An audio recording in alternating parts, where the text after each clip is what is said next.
اعوذ باللہ من الشیطان الرجیم بسم اللہ الرحمن الرحیم رب اشرح لی صدری ویسر لی امری واحلل عقدۃ من لسانی یفقہوا قولی واجعل لی وزیرا من اہلی ربی زدنی علما ربی زدنی علما ربی زدنی علما آمین۔ بسم اللہ الرحمن الرحیم، سورہ مائدہ آیت نمبر 48۔ وَأَنزَلْنَا اور نازل کی ہم نے، نا ضمیر ہے ہٹا دیں گے، واو حرف عطف ہٹا دیں گے تو باقی بچے گا انزل۔ یہ جو لام ساکن ہوا یہ ضمیر لگنے کی وجہ سے ہوا۔ انزلنا ہم نے نازل کی، الیکا تیری طرف، الکتابہ دا بک، اے نبی صلی اللہ علیہ وسلم ہم نے آپ کی طرف الکتاب اتاری۔ الکتاب بمانے وہ کتاب جو اللہ کی طرف سے آئی، جو تحریر شدہ ہے، ساری صفتیں آ گئی نا الکتاب میں، محفوظ ہے، لوح محفوظ میں سے آئی، اور ایک حرف میں قرآن، بالحق سچائی کے ساتھ، یعنی قرآن جو بیان کر رہا ہے سب سچ ہے۔ پیچھے بنی اسرائیل کے کچھ مسائل بیان ہوئے ہیں نا، تو ان پر اللہ نے روشنی ڈالی، تو اللہ کہنے کہ انہوں نے تو کتاب، تو ان کی طرف بھی الکتاب ہی آئی تھی، توریت آئی تھی نا، اور پھر انجیل آئی۔ تو میں نے آپ سے عرض کیا تھا کہ دو کتابیں ہیں جن کو اللہ نے اپنے ہاتھ سے تحریر فرمایا، ایک توریت اور دوسری قرآن۔ تو قرآن مجید اور توریت دونوں الکتاب ہی ہیں، بلکہ جتنی بھی کتابیں آئی اپنے اصل معنوں میں تو الکتاب ہی تھی، مگر انہوں نے بدل دی۔ اب یہ توریت کے بدلے ہوئے مفہوم کے مطابق دعوے کرتے ہیں، تو اللہ فرما رہے ہیں ان کے دعوے جھوٹ ہیں، کیونکہ ہم نے آپ پر الکتاب اتاری جو سچائی لے کر آئی، سب کچھ سچ سچ بتانے کے لیے بھیجی گئی ہے۔ مصدقاً تصدیق کرتی ہے، لما اس کی جو بینا یدیہ پہلے سے موجود ہے، من الکتابی کتاب میں سے، اور یہ الکتاب پہلی الکتاب کے موجود حصے کی تصدیق کرتی ہے۔ توریت کو بالکل نل اینڈ وائڈ قرار نہیں دیتا قرآن، بلکہ جو توریت کے احکامات تبدیل شدہ نہیں ہیں ان کی قرآن تصدیق کرتا ہے۔ تو الکتاب کی بڑی علامت یہی ہوتی ہے کہ وہ پہلی الکتاب کی تصدیق کرے۔ لہٰذا قرآن کی صداقت کا ثبوت یہ ہے کہ قرآن نے اپنے سے پہلی کتابوں کی صداقت کو تسلیم کیا، خصوصاً توریت کو، اور توریت کے کئی احکام کو رسول اکرم صلی اللہ علیہ وسلم نے ہمارے مابین اسی طرح نافذ کیا جس طرح وہ یہود کے زمانہ اسلام میں ان کے مابین نافذ تھے۔ جیسا آپ کو پتا ہے کہ زنا کا حکم انہی سے آیا ہے۔ وَمُحَيْمِنًا اور نگہبان بنا دی گئی، محیمن کہتے ہیں حفاظت کرنے والے کو، تصدیق کرنے والے کو، اور تعویل کرنے والے کو، تعبیر سمجھانے والے کو، یعنی تین اس میں مفہوم آتے ہیں۔ تو قرآن نے توریت کے احکامات کی حفاظت بھی کی، کیونکہ قرآن ان سارے احکامات کا جامع ہے جو پہلی کتابوں میں آئے، تو تمام وحی الہی کا محافظ ہے نا قرآن، اس لیے توریت کا بھی محافظ ہے۔ پھر اس کے بعد تصدیق کرنے والا ہے اور واضح کرنے والا ہے، تعبیر کرنے والا، واضح کرتا ہے۔ توریت کے احکامات کو جو محدود کر دیا گیا اور علماء نے جھوٹ بول بول کر ان کے معنی بدل دیے، جیسے ہمارے یہاں بدل دیے ہیں، تو جب قرآن کو پڑھتا ہے کوئی بھی اہل کتاب، چاہے وہ ہم ہوں یا یہودی ہوں یا عیسائی ہوں، اگر قرآن کو براہ راست پڑھتے ہیں تو پھر سوالوں کے جواب ملتے ہیں، ہے نا؟ پھر عرض سے آتا ہے نالوں کا جواب آخر، ہٹتے ہیں حجاب آخر، ملتے ہیں جواب آخر۔ تو بات یہ ہے کہ قرآن میں صفت ہے محیمن کی، اللہ کی تمام وحی جتنی آئی قرآن اس کا محافظ ہے، قرآن اس کا معبر ہے، یعنی اس کی تعبیر بیان کرتا ہے، اور قرآن ان کی تصدیق کرتا ہے۔ تو جب بھی قرآن کو پڑھے گا کوئی بھی اہل کتاب، وہ ہدایت پائے گا، اور یاد رکھیں اہل کتاب میں ہم خود بھی شامل ہیں، ٹھیک ہے؟ علیہ اس پر، محیمنن علیہ، قرآن اس پر محیمن بنا دیا گیا، کس پر؟ توریت پر۔ تو توریت کے ماننے والوں کو بھی اگر توریت کی وضاحت چاہیے تصدیق چاہیے، اصل شکل چاہیے، اس کی پوری تعلیمات چاہیے، تو آج ایک ہی راستہ ہے، قرآن پڑھیں۔ فاحکم، پس فیصلہ کیجئے، بینہم، ان کے مابین۔ یہ جو فا ہے یہ حرف ہے، الگ ہو جائے گا تو کیا بنے گا؟ امر۔ تو فیصلہ کر، سنگولر ہے یہ، اگر ساتھ واو لگا دیں گے تو جمع ہو جائے گا، فاحکمو، تم سب فیصلہ کرو۔ یہاں خصوصی خطاب رسول اکرم صلی اللہ علیہ وسلم سے ہے۔ پیچھے اللہ رب کریم نے کہا نا کہ آپ صلی اللہ علیہ وسلم کے پاس فیصلے کے لیے آتے تو ریت کو چھوڑ کر، کیوں آتے؟ اس پر ڈسکشن ہوئی نا، تو یہ اسی پر بات ہو رہی ہے کہ جب آپ ان کے مابین فیصلہ کریں، بما، اس کے مطابق کریں جو انزل اللہ، اللہ نے اتارا، ولا، اور نہ تتبع، پیروی کیجیے، اہواءہم، ان کی خواہشات کی۔ جب آپ کو ان کے مابین فیصلہ کرنا پڑے تو فیصلہ اللہ کے اتارے ہوئے کلام کے مطابق کریں، کبھی ان کی خواہشات کی پیروی نہ کریں۔ کیا ہے اللہ کا اتارا ہوا کلام؟ کیا نام ہے؟ مگر یہود پہ قرآن کے مطابق تو امپلیمنٹیشن نہیں ہو سکتی۔ ہم اگر کسی علاقے میں حکومت رکھتے ہوں، جیسے پاکستان ہے، اللہ وقت لائے کہ اسلام کا قانون نافذ ہو، ابھی تو ہم مسلمانوں کو بھی غیر اسلامی قوانین کے مطابق ہی فیصلے لینے پڑتے ہیں، تو اسلامی قانون نافذ ہوگا تو یہودی، عیسائی اور ہندو جو اقلیتیں ہیں ان کے فیصلے ان کی مذہبی کتابوں کے مطابق کیے جائیں گے، ٹھیک ہے؟ لہٰذا ذمیوں کا یہ حق ہے کہ ان پر ان کے قوانین کے مطابق فیصلے کیے جائیں۔ ہاں، جو اسلامی قوانین کے خلاف قوانین ہیں وہ ساقط ہو جائیں گے، جیسے یہود نے سود حلال کر رکھا ہے، تو ریت کے مطابق حرام ہے مگر انہوں نے کر رکھا ہے، تو ہم اپنے اسلامی علاقوں میں ان پر سود کے کاروبار پر پابندی لگائیں گے، ٹھیک ہے؟ باقی ان کے جو قوانین ہیں، ان کے جو مسائل ہیں، ان کا فیصلہ ان کے قانون کے مطابق ہوگا۔ تو یہاں رسول اکرم صلی اللہ علیہ وسلم کو کہا جا رہا ہے کہ توریت کے مطابق فیصلہ کیجئے، ان کی خواہشات پر نہ چلیے۔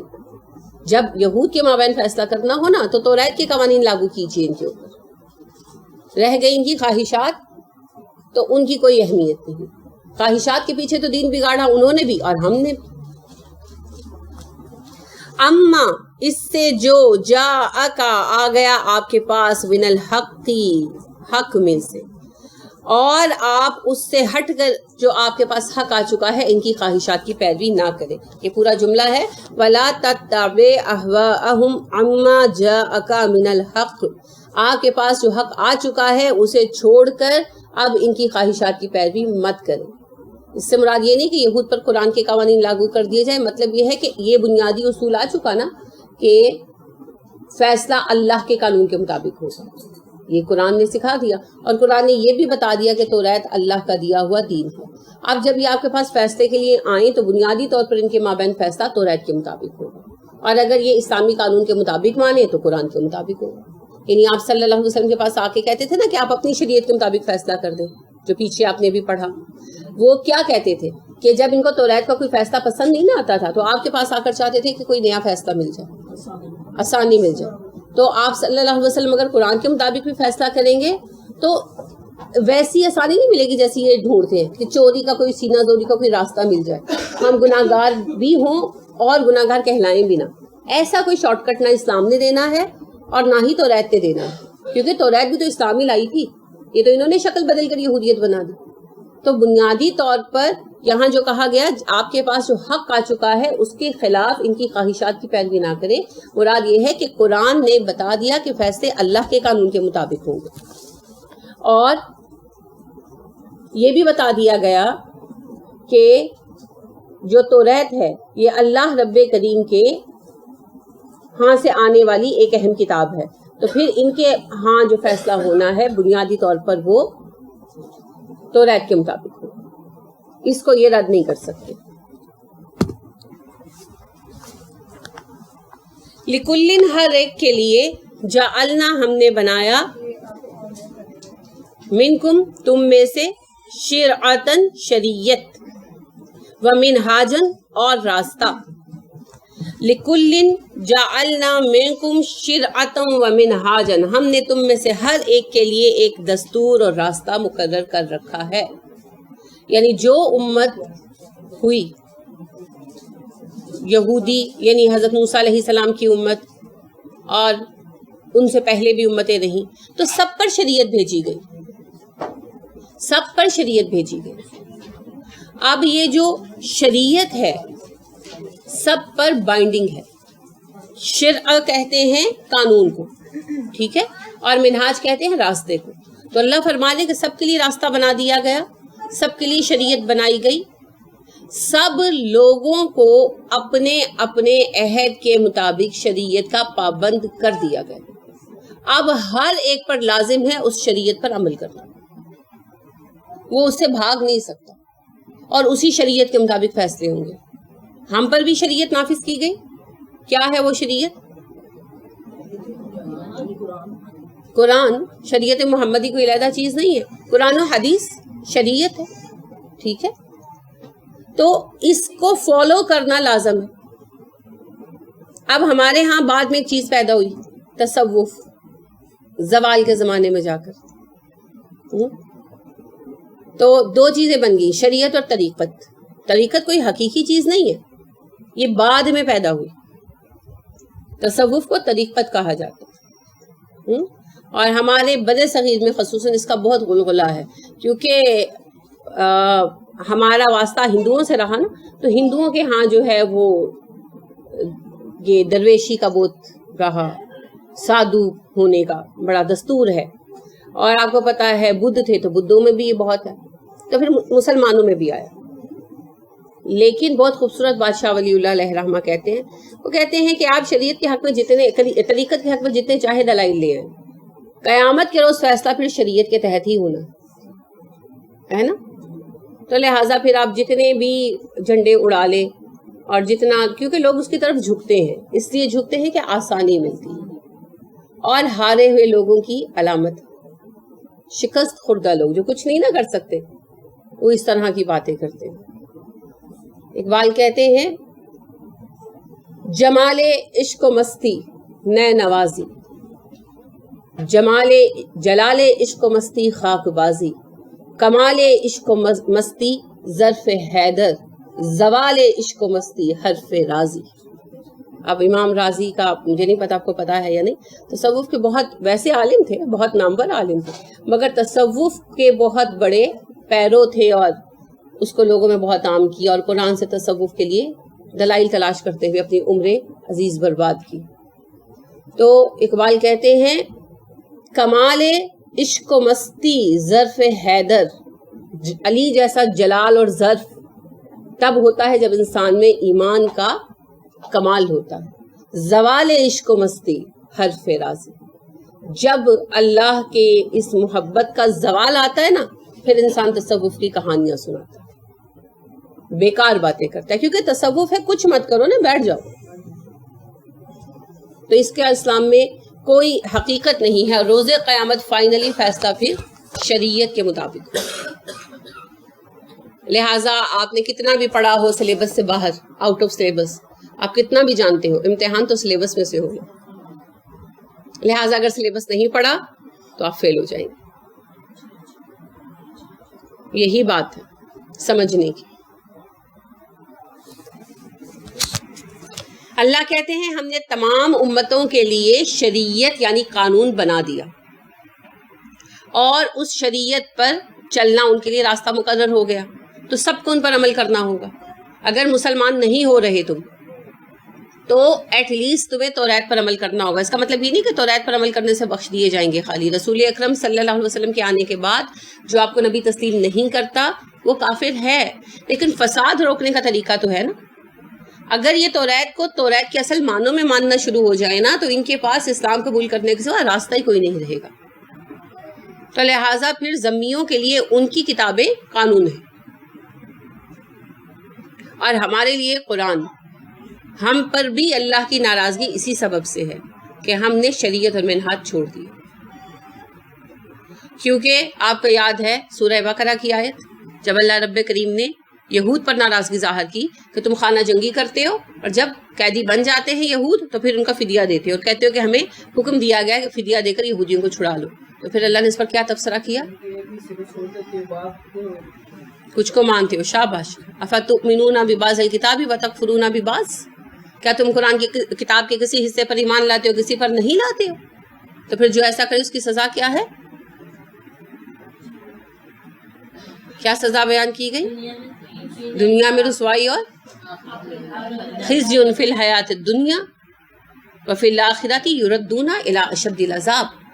دنیا میں رسوا ہوں گے اور آخرت میں شدید عذاب کی طرف دھکیلے جائیں گے. تو یہ خزیون ہی تو ہے جو ہم بھگت رہے ہیں، پورے مسلمان بھگت رہے ہیں. کیوں بھگت رہے ہیں خزیون؟ کیا سبب ہے خزیون کا؟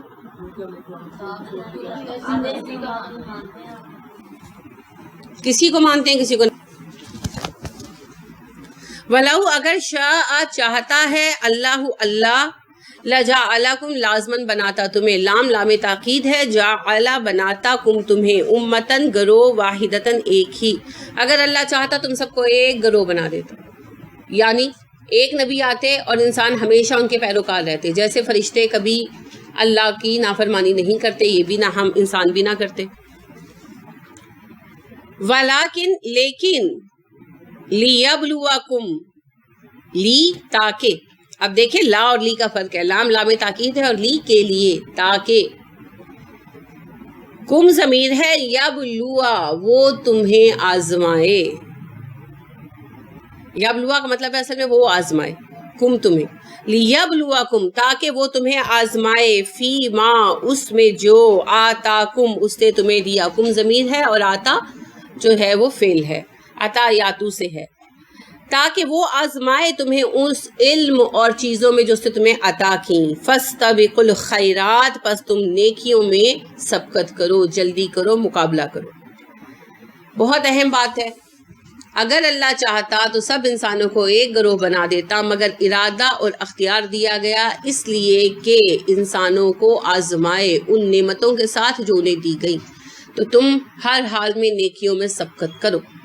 کیا بات بتائی جا رہی ہے؟ اگر میں چاہتا تو تمہیں پروگرامڈ بناتا، جیسا فرشتوں کو پروگرامڈ بنایا. عقل دی، شعور دیا، اختیار نہیں دیا. یا جانوروں کی طرح بھی بنایا جا سکتا تھا کہ ایک لگا لپٹا نظام زندگی گزارتے رہیں اور کبھی اپنے آپ کو بہتری کی طرف نہ لائیں. کتنی صدیاں گزر گئی، بلیوں نے اپنی بہتری کیا کر لی، وہ ایسی کی ویسی جی رہی. لیکن انسان ویسا نہیں جی رہا، انسان نے تو اپنے آپ کو بہت بہتر کر لیا. تو عقل بھی دی اور ارادہ بھی دیا، اختیار بھی دیا. اسی لیے پھر ہمارے پوچھ بھی ہونی ہے. تو اللہ فرما رہے میں نے تمہیں پروگرام نہیں بنایا، نہ جانوروں کی طرح اور نہ ہی فرشتوں کی طرح. دونوں میں فرق ہے. جانوروں میں تو عقل بہت محدود ہے، فرشتوں میں محدود نہیں ہے، لیکن اختیار نہیں ہے، اپنی مرضی سے استعمال نہیں کرتے عقل کو، جیسے بتایا گیا ویسے کرتے ہیں. لیکن انسان مرکب ہے عقل اور اختیار کا، لہذا راستہ خود چننا ہے. اللہ کسی کو مال دیتے ہیں تو اس کی مرضی ہے وہ مال کہاں لگائے. کسی کو علم دیتے ہیں تو اس کی مرضی ہے وہ علم کو کدھر استعمال کرے. کسی کو قوت دیتے ہیں تو اس کی مرضی ہے وہ اپنی قوت کا کیسا استعمال کرتا ہے. کسی کو اللہ رب کریم حسن دیتے ہیں تو اس کی مرضی ہے وہ حسن کو جیسے چاہے استعمال کرے. ہر ایک چیز دے کر پھر ایک محدود عرصے کے لیے ہمیں آزاد چھوڑ دیا گیا. ہمارے معاملات میں تب تک اللہ کریم کی طرف سے مداخلت نہیں ہوتی جب تک ہمارے معاملات لوگوں کے لیے ایک حد سے زیادہ نقصان دہ نہ ہو جائے. جب کوئی ایسا لیول آتا ہے نا، پھر فرشتے بیچ میں آتے ہیں، پھر روکا جاتا ہے. دوسروں کی حفاظت کے لیے، ہمارے شر سے بچانے کے لیے چھوٹے موٹے معاملات میں اللہ کی طرف سے رکاوٹ نہیں آتی، یعنی چھوڑ دیا جاتا ہے. جب تک چیزیں بڑے پیمانے پر فساد برپا کرنے والی نہ ہوں تب تک لگام ڈھیلی چھوڑے رکھتے ہیں کہ چلو کرتا رہے جو کرتے. ٹھیک ہے. اور بعد ازاں بھی اللہ رب کریم ہمیں پابند نہیں کرتے، صرف دوسروں کو بچانے کی حد تک ہمارے راستے روک دیے جاتے. تو اگر ہم شر کے راستے پر چلتے ہیں تو اپنی مرضی سے، اور اگر ہم خیر کے راستے پر چلتے ہیں تو اپنی مرضی سے. ذرائع اللہ نے سب کو کچھ نہ کچھ دیے ہیں، بالکل خالی کوئی نہیں ہوتا. کچھ نہ کچھ ذرائع سب کے پاس، اور ان ذرائعوں کے علاوہ سب کے پاس شعور اور انتخاب کا اختیار بھی.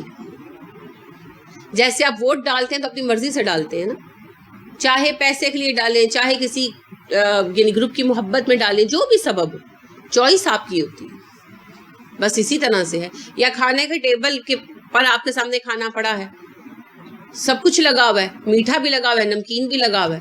اب چاہے آپ شوگر ہوتے ہوئے میٹھا کھاتے رہے اور چاہے ہائی بلڈ پریشر ہوتے ہوئے تلی ہوئی چیزیں کھاتے رہے، مرضی آپ کی ہے. آپ کو اچھا برا بھی پتا ہے اور اختیار بھی ہے. یہی معاملہ جو ہے نا زندگی میں ہمارے لیے، ہم جانتے ہیں اچھا کیا ہے اور برا کیا ہے، ہم مجبور نہیں ہیں.